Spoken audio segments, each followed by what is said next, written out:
ऐसी घटनाओं पे लगाम ना अभी तक लगी है, ना लग पाएगी।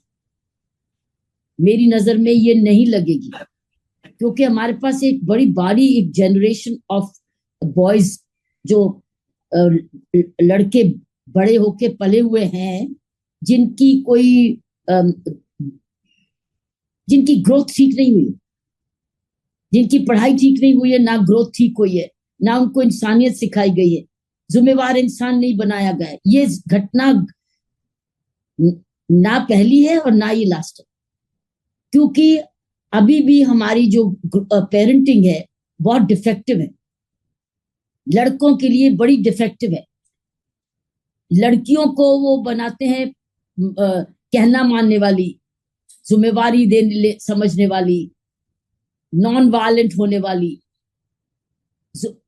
लड़कों को बनाते हैं सेंस ऑफ फ्रीडम से, कि मतलब तुम्हारे लिए रूल्स एंड रेगुलेशंस जो तुम बनाओ, और माँ बाप तो ऐसे लड़कों से डरते हैं। सो ये जो हमारी इतनी सारी ग्रोथ है ना, ये वो जिम्मेवार है। हमारा समाज ने ये क्रिएट किया है, और समाज में हर घर का रोल है कि उन्होंने अपने लड़के को कैसे परवरिश दी। ये हमारी परवरिश का नुकसान हो रहा है, हमारी गंदी परवरिश का नुकसान है, और कोई रीजन नहीं है। क्योंकि अच्छा इंसान कोई नहीं ऐसे करता, और अच्छा इंसान आसमान से नहीं टपकता है।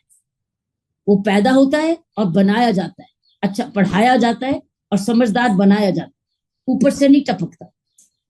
और ये किसने बनाया, किसने परवरिश की? ये हमारे हर घर ने। जहां उन्होंने समझदार व्यक्ति दे दिए, हम उसका आज अच्छे जिम्मेवार हैं, लेकिन गैर जिम्मेवार बहुत सारे हैं। तो ना ये घटना पहली है और ना ये घटना लास्ट है, क्योंकि अभी भी समझ नहीं रहे हैं कि परवरिश कितनी जबरदस्त सामाजिक, कितनी जबरदस्त सामाजिक जिम्मेवारी है। ये नहीं समझ रहे। हमारी पेरेंटिंग की कोई जिम्मेवारी समझ नहीं रहे। वो सोचते लोग पैदा करना तो हमारा हक है, माँ बाप बनना हमारा सामाजिक हक है, प्रिविलेज है, लेकिन परवरिश करना, अच्छे इंसान बनाना, ये हमारा कर्तव्य है कि नहीं है, ये नहीं समझ रहे। तो इसलिए लड़कियों के लिए खतरा बना रहे, क्योंकि अगर बदलाव आना है तो लड़कियों में नहीं बदलाव आना, बदलाव आना है लड़कों में। प्रॉब्लम्स आ रही है लड़कों से, कि कैसे लड़के ये ऐसी हरकतें करते हैं। और ये हर लड़के के माँ बाप होते हैं, हर लड़के के पेरेंट्स होते हैं, हर लड़के की माँ भी होती है, बाप भी होते हैं। इन दोनों ने जिम्मेवारियां क्या निभाई। सो मैं ज्यादा हमेशा ऐसी जब हरकत होती है, मैं अपनी पेरेंटिंग को अकाउंटेबल होल्ड करती हूँ।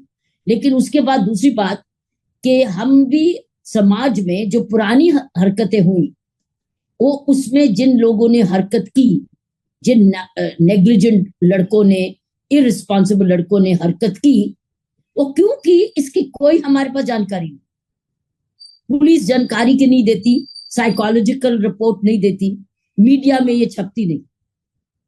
ये मैं समझती हूँ हर ऐसी इंसिडेंट की एनालिसिस होने चाहिए, उसकी मेंटल एनालिसिस की, कि उसने क्यों किया। क्योंकि sociological interrogation, psychological sociological interrogation बहुत इंपॉर्टेंट है प्रिवेंटिव प्लान्स के लिए।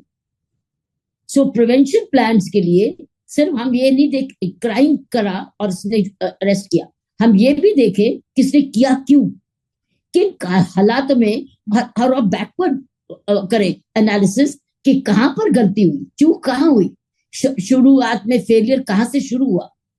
जहां ये फ्लड गेट्स खुले, उसके दिमाग के फ्लड गेट्स, गंदे फ्लड गेट्स खुले, क्यों नहीं काबू में आया। क्या उसमें घर में अल्कोहलिज्म था, क्या घर में मार कुटाई थी, क्या घर में माँ बाप की इज्जत नहीं थी, क्या बड़ों की तरफ कोई सत्कार नहीं था, या क्या उसके पास इररिस्पॉन्सिबल बिहेवियर था, क्या उसके पास फालतू के पैसे थे, क्या उसकी पहले ही क्राइम टेंडेंसीज थी, स्कूल का ड्रॉप आउट है, टीचर ने क्या रोल प्ले किया, कौन से स्कूल से है, कौन से स्कूल से है। ये हमारे पास ना, ये वाली एनालिसिस जरूर न्यूज़पेपर्स में और यूट्यूब में एनालिसिस होना चाहिए, क्योंकि मीडिया के लिए ये एक इंसिडेंट है, क्राइम रिपोर्ट किया और दूसरे इंसिडेंट पे चले गए। लेकिन समाज को सबक कैसे मिलेंगे जब तक हम पता नहीं करेंगे और बताएंगे नहीं कि ये हुआ क्यों, व्हाट इज कॉज, क्या है इसका।